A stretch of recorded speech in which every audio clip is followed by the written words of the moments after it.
जय श्री राम। रहस्यमय साधना करने वालों का मैनिफेस्ट ट्रांसपोर्ट में स्वागत है। कुलदेवता या कुलदेवी का हमारे जीवन में बहुत महत्व है। इनकी पूजा प्राचीन काल से ही होती आ रही है। इनके आशीर्वाद के बिना कोई भी शुभ कार्य नहीं किया जाता है। ये वो देवी देवता हैं जो कुल की रक्षा के लिए हमेशा सुरक्षा घेरा बनाए रखते हैं। दीक्षा समारोह लक्ष्मी नारायण के आह्वान और कुल देवी या कुल देवता को नमन करने के साथ शुरू होता है। ऐसा इसलिए है क्योंकि कुल देवी या देवता व्यक्ति के वंश की रक्षा करते हैं और उस विशेष व्यक्ति या परिवार के लिए एक सुरक्षा घेरा स्थापित करते हैं। कई बार लोग इष्ट को कुल देवी या देवता से जोड़ने की गलती कर देते हैं। इष्ट आपके इष्ट देव या देवी होते हैं जिनकी पूजा करने से आपका मन प्रसन्न होता है। इसका मतलब यह है कि पति पत्नी के इष्ट अलग अलग हो सकते हैं, लेकिन कुल देवी या कुल देवता पूरे परिवार और कुल के लिए एक ही होते हैं। आपकी पूजा पाठ, अनुष्ठान, व्रत, उपवास, कथा, जो भी धार्मिक कार्य आप करते हैं वो आपके इष्ट देव तक पहुंचता है। उनकी कृपा से ही वंश आगे बढ़ता है। लेकिन आज के आधुनिक युग में लोगों को यह भी नहीं पता है कि हमारे कुलदेव या देवी कौन है, जिसका परिणाम आज हम भुगत रहे हैं, क्योंकि हम समझ ही नहीं पाते हैं कि इतनी सारी परेशानियां क्यों आ रही हैं। आपने देखा होगा कि बहुत से लोग हैं जो बहुत पूजा पाठ करते हैं और बहुत धार्मिक होते हैं, फिर भी उनके परिवार में सुख शांति नहीं रहती। बेटा बेरोजगार है, बहुत पढ़ाई करने के बाद भी बाप बेटे में झगड़े होते रहते हैं। घर में जो भी पैसा आता है पता नहीं चलता कि कहां चला जाता है। शादी नहीं होती, अगर किसी तरह शादी हो भी जाती है तो संतान नहीं होती। यह इस बात का संकेत है कि आपके कुलदेव या देवी आपसे नाराज हैं, आपसे सुरक्षा चक्र हट गया है, जिसके कारण नकारात्मक शक्तियां आप पर हावी हो गई हैं। फिर चाहे आप कितनी भी पूजा कर लें, आपको कोई लाभ नहीं मिलेगा। तो अगर आज की वीडियो आपको अच्छी लगे तो वीडियो को लाइक और चैनल को सब्सक्राइब करना ना भूले, और हां, नोटिफिकेशन बेल आइकॉन को जरूर दबा दें, जिससे आने वाली सभी वीडियो आपको तुरंत ही प्राप्त हो जाए। आधुनिक लोग इन बातों पर विश्वास नहीं करते हैं। आंखें बंद करने से रात नहीं होती, सत्य सत्य ही रहेगा। हमारे बुजुर्गों ने जो कहा है वो सत्य है। भले ही वे आप सबकी तरह अंग्रेजी स्कूल में नहीं पढ़े हों, लेकिन उनमें आपसे ज्यादा समझ थी। उनके संस्कार आज के बच्चों में नहीं मिलेंगे।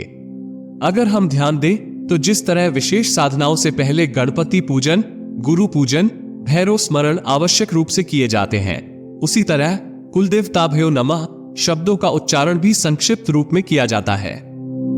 ये कुलदेवता को नमन है ताकि हमें उनका आशीर्वाद मिले और साधना में सफलता सुनिश्चित हो सके। वास्तव में कुलदेवता ही साधक को सभी प्रकार की संपत्ति, उन्नति, शक्ति, प्रतिष्ठा, सुख, शांति प्रदान करने में सक्षम है, बशर्ते उन्हें साधना के माध्यम से प्रसन्न किया जाए। अतः आपसे अनुरोध है कि आप अपने कुलदेव या देवी का पता लगाएं और उनकी शरण में जाएं और अपनी गलती की क्षमा मांगे। अब बात करते हैं कुलदेवी कृपा प्राप्ति साधना के विषय में। कुलदेवी सदैव हमारे कुल की रक्षा करती हैं। चाहे हमारे मार्ग में किसी भी प्रकार की बाधा क्यों न आ रही हो, वे सबसे पहले हमारी चिंता करती हैं। कुलदेवी की कृपा से जीवन में ऐसे कई कार्य होते हैं जिनमें हमें पूर्ण सफलता मिलती है। बहुत से लोग ऐसे हैं जो अपनी कुलदेवी को नहीं जानते, और कुछ ऐसे भी हैं जो अपनी कुलदेवी को तो जानते हैं लेकिन उनकी पूजा या ध्यान करना नहीं जानते। ऐसे समय में यह साधना बहुत उपयुक्त है। ये साधना पूर्णतः फलदायी और गोपनीय है। इस साधना के माध्यम से घर में कोई क्लेश हो, कोई चिंता हो या बीमारी हो, धन की कमी हो, धन का सही उपयोग न हो रहा हो, या देवी देवता नाराज हो, तो इन सभी समस्याओं के लिए कुलदेवी साधना सर्वोत्तम साधना है। साधना से पहले ये सभी सामग्री एकत्रित कर ले।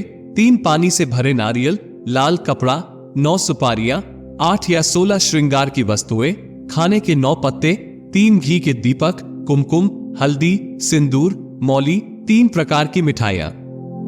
अब बात करते हैं संपूर्ण साधना विधि की। सबसे पहले नारियल के कुछ छिलके उतारकर अलग रख ले। फिर एक नारियल को सिंदूर से, दूसरे को हल्दी से और तीसरे को कुमकुम से रंग ले। फिर तीनों नारियल पर मौली बांध दे। एक बाजोट पर लाल कपड़ा बिछाएं, उस पर तीनों नारियल रखें।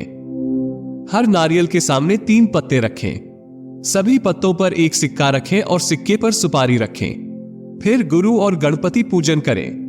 अब चावल, कुमकुम, हल्दी, सिंदूर, जल, फूल, धूप और दीप से सभी नारियल की पूजा करें। जहां सिंदूर वाला नारियल हो वहां सिर्फ सिंदूर चढ़ाएं, बाकी पर हल्दी और कुमकुम न चढ़ाएं। इस तरह आपको पूजा करनी है।